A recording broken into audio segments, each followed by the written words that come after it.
is it about the Delta? The Delta created the greatest genre of art in the 20th century, which is the blues. And the blues is part of the greatest tradition in the modern world, which is black music. There is no other tradition that has the highest levels of greatness when it comes to artistic creativity, when it comes to moral courage, when it comes to spiritual fortitude. To allow people not to allow despair to have the last word. Black people have always had to come to terms with how will we respond to catastrophe. And the blues ain't nothing but catastrophe lyrically expressed. Nobody loves me but my mama, and she might be driving too. That's BB. That's the B side of The Thrill Is Gone.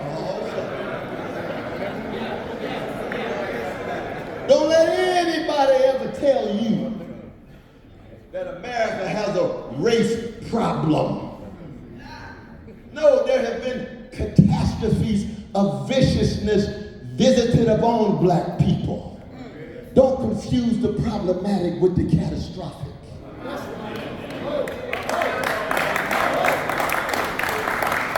But anybody who's talking about a race problem has already deodorized the funk. Thank God for Bobby Womack. They've already sanitized it. They've already sterilized it, so it's that superficial stuff of race relations.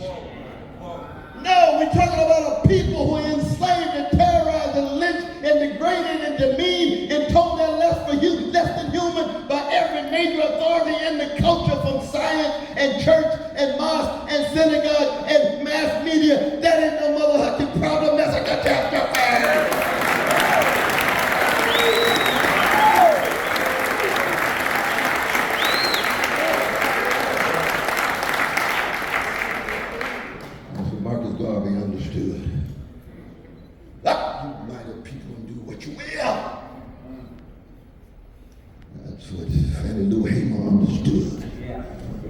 That's what Mary Ellen Pleasant, your own sister Mary Ellen Pleasant, was the first black woman who was a millionaire. She gave John Brown $600,000 in 1857 when he was executed. She had the note from her in her pocket. She's from San Francisco.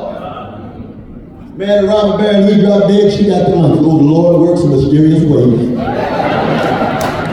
What did she do with her money? She created centers for poor folk, for the addicted. She created centers for women dealing with domestic violence of cowardly brothers. Oh yes, that's Mary Ann Pleasant. And she would begin every talk saying, I'd rather be a corpse than a coward. I'd rather be a corpse than a coward. That's what Brother Martin used to say, echoing her, I'd rather be dead than afraid. And as long as black men are walking around acting like they big and bad, but when it's time to meet the test, you can't find something. When it's time to take a stand and straighten your back up, they got something else to do. We still love it. You see, I don't love black people in order for black people to love me back. I learned that from Irene B. West and Clifton West. I learned that from Shiloh Baptist Church and Willie P. Cook and Deacon Hinton and Sarah Ray, my vacation Bible school teacher. She said, you don't love folks, especially black folk, to love you back. You love them because they're worthy of being loved. You love them because they're perfect, no matter what. Why? Because love is about protecting, respecting, but also correcting. I learned that from my grandmama. I ain't gonna go into details right now. I got corrected. My stars. No, I know she loved me. But she knew she was dealing with a catastrophe. And she knew, like the blues men and the blues women, that you have to honestly confront the catastrophe in order to work through it. If you're in denial, if you're trying to avoid it, there's a good chance that you're just concerned about yourself and you forgot about Jamal and Letitia, who's still locked in the hood with communities of decrepit schools and indecent housing and don't have access to health care and dealing with guns and all kind of mess and drugs, and you walking around parading like you so successful. Oh, how truncated, how narrow. You think it was just a problem and you overcame it. No, the catastrophe affects all of us. All of us. Part of the greatness of our musicians have always been the vanguard of our movement because they have been the most truth-telling. They have been the most beauty-giving. They have been the most joy-sharing. Look at Louis Armstrong and Dizzy Gillespie. They got so much joy flowing out of them every minute of the day. Look at all that beauty. The Sarah Vaughan and the Billie Holiday. I know this is just for the brothers, but we understand we're part of a culture, a community, and a tradition, so the sisters are towering too. Yes, sir. Oh, we got our next one coming to the Johnny Hartman. Yes. And do countries and count bases, not just names. And what is it about them? They are not afraid. They are free black men. And what they say and what they do becomes a foretaste of the freedom for everybody. Never forget 1837 when Henry Howard Garnett spoke to the first gathering of free Negroes in Philadelphia. He had one leg because he lost a leg fighting for black people. He was leaning on his crutch. Probably was a little gangster, nigga.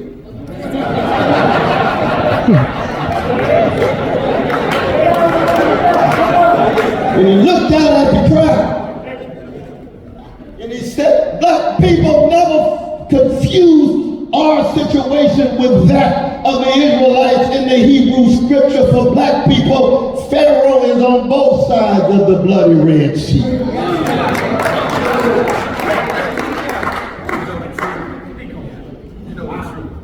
The brother in the last row said, can somebody sing a song, please? Swing a little sweet shit. Somebody just sing something. Just any song that allows us to straighten our backs up in the face that looks as if we can't get over. But somewhere I heard from a Clara Ward that when my soul looks back, I wonder how I got over. Anyway, I don't know how I did it, but one of the ways in which I did it was somebody loved me, somebody cared for me, somebody tended to me, somebody sacrificed for me through blood, sweat, and tears, and they didn't give up on me even when I looked up and saw two Goliaths, not one. And I'm little David, I can't find the darn rock from a slingshot. But oh, here comes a great people anyway in the face of overwhelming catastrophe that will teach the whole world how to love and what love is, and justice is what love looks like in public. There's always a connection between talking about vicious forms of poverty as a result of predatory capitalist processes in which 1% of the population own 90% of the wealth, and 3 individuals have wealth equivalent to 50% of fellow citizens, 160 million people. That's a key sweat moment. Something just ain't right. Something just ain't right. All of these lecturers for the few and the precious everyday people in the name of Sly Stone, who used to play organ in my church every 5th Sunday, known Sylvester from Vallejo. Like Confunction. Like E40. He wrote a song called Stand, to have him made a film called Stand. You've been sitting much too long. There's a permanent crease in your right and wrong. Stand as a midget standing tall and the giant beside him about to fall. Stand. There's a cross for you to bear. Things to go through if you're going anywhere. When you think of manhood empowerment, think of Martin Luther King Jr. in the paddy wagon in the dark with the German shepherd from Atlanta on his way to Reedsville prison all by himself. Daddy King told me when Brother Mark got out, Mark, you know what I'm talking about. You had a SCLC and so many things. Mark couldn't even walk a straight line. Daddy King cried for his son. First thing that Martin said, this is the cross we must bear for the freedom of our people. That's love. That's courage. That's not talking about hope. That's being a hope. And the first voice he wanted to hear was who? The genius from New Orleans, the genius from Chicago, Mahalia Jackson. He needed Mahalia's music, singing "Lord Precious Lord" and Thomas Dorsey coming out of Pilgrim Baptist Church on the chocolate side of Chicago. I got that anthem power. I don't think I can make it, but I know if I can still take my back up. Yes, that's the standard. All of us don't have to meet that standard. I know I can't meet that standard. Oh no, not me. I got too much gangster in me. I got too much thug in me. I'm not a preacher, Bishop. I'm enough for the Lord to use a cracked vessel like me from the pew. I like the nightclub too much, but we don't go in there. But I'm going to be true to Jesus. I'm going to be true to myself. I'm going to be true to Irene and Clifton. I'm going to be true to Reverend Cook. I'm going to be true to Martin and Malcolm. Not because they're some kind of hero that's abstract. They are inside of me, giving all of my cracked vessels as a black man trying to create whatever example and witness I can to empower others. And the last thing I ever want to be is some peacock walking around. Look at me, look at me. I went to this school. I'm the first X. I'm the second Y. No, peacocks strut because they can't fly.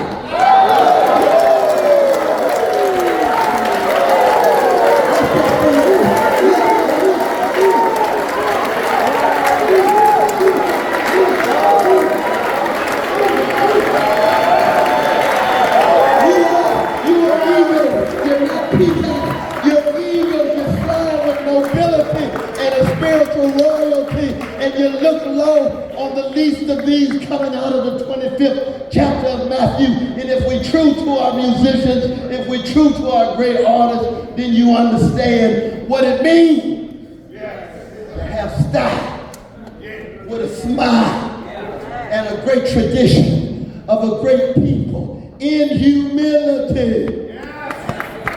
Because our anthem is what? Lift every lift every echo. You can't be great if you're just an imitation and a copy of somebody else. You got to find your voice. And each and every one of you, just like your fingerprint, you got a voice. Oh, I'm going to get a little Christian here. God can use courageous voices right now. These are grim times. These are dim times. This ain't nothing new for black people.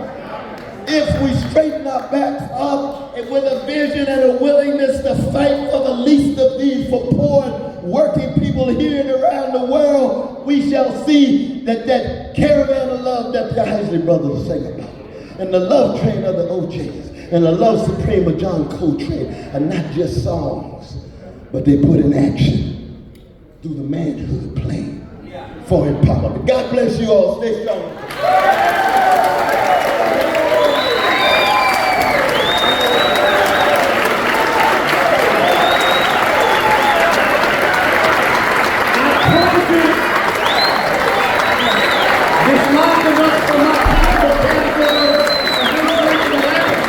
This is Cornell West!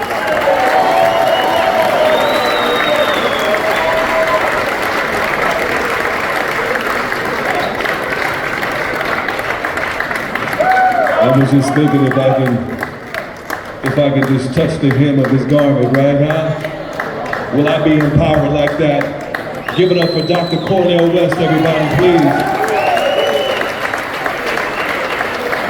I know Stevie Wonder wants to say a word. Stevie?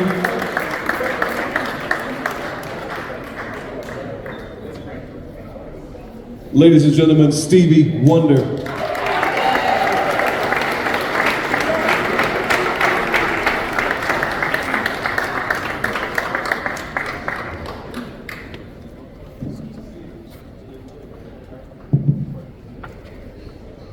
I want to thank everyone, all of you here, for being a part of the celebration of our family. We love you, Stevie. I love you too. And definitely thank you for being a part of this, our KJlH Empowement Summit. I just wanted to say to all of you, we have a lot of work to do. And so we have to commit ourselves to making our culture, the people that are the original people of the planet, committed to really doing something about fixing our world. It is our responsibility and it must be our commitment. This is why I have written the songs that I've written, sang the songs that I sing, and I will continue to do that with pride. I wanted to acknowledge the general manager of KJlH, Ms. Karen Slade.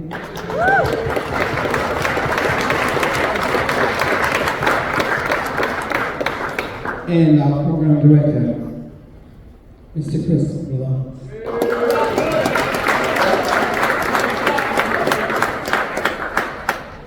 And I know Tennis is here, I saw him.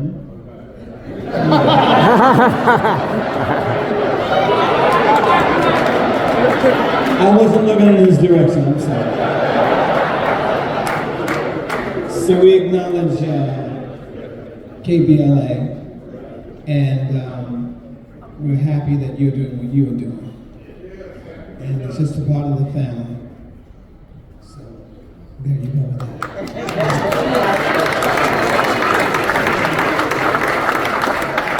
A great friend, a man that we support. He's only trying to do what he could do to help his child. I support that. And I would think that if someone who was doing his best for his child would be so accused, what about those who were once the leaders of this nation not being charged with the crimes that they've committed?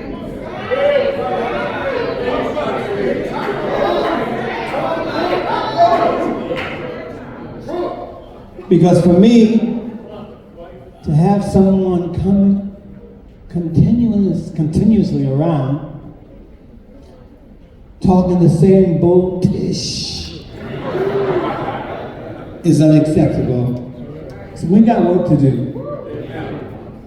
We've got to vote when we vote. We want to vote for justice, for equality, for the things that people talked about doing for years that have done absolutely nothing. That's why the song, "You Haven't Done Nothing,"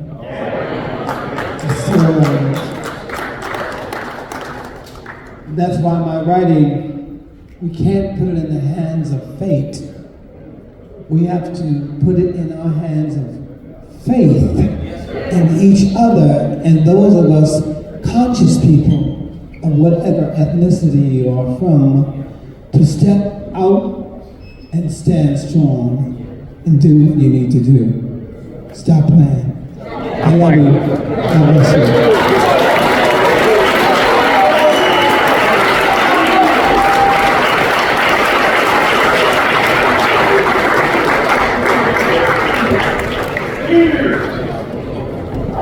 stepping right in front of the camera.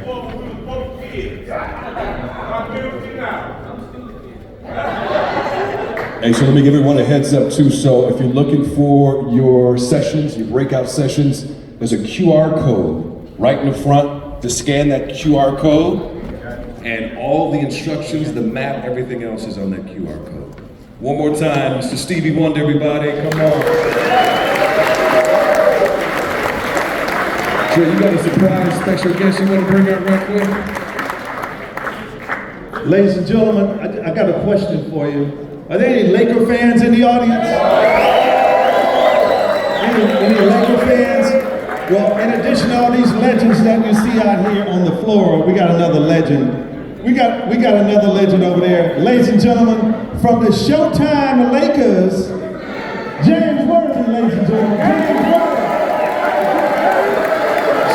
Big game, James Worthy.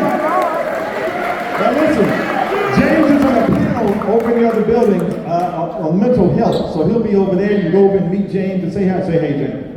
What's happening? Laker Nation, how you doing? I see you, number 42. I see you. Going over to the mental health panel. It's going to be nice, very informative, and a lot of good discussion. Big game, James Worthy. LA Lakers, ladies and gentlemen. Yay! And right now we got another heavyweight that's going to be coming to the stage. And here to introduce you to the next person. He's part of the Steve Harvey Morning Show. Where are the Steve Harvey Morning Show fans? From the Steve Harvey Morning Show, here comes Bobo! How y'all feeling today? Make some noise. If y'all feeling love, make some noise. If you know someone loves you, make some noise. If you need an extra $20 in your pocket, make some noise. I can't help you with that. I was just curious. It was a question. It was a question, that's all it was. First of all, I want to thank everybody for coming out today, man. I appreciate it. It's so good to see all my fellas out here getting all this knowledge, all this information, and it's totally free. So we have this room filled. I want this double next year. I want us to need a bigger venue next year. Can y'all make that happen for us? So what I'm gonna do is I'm gonna get off this mic, and I gotta bring somebody to the stage.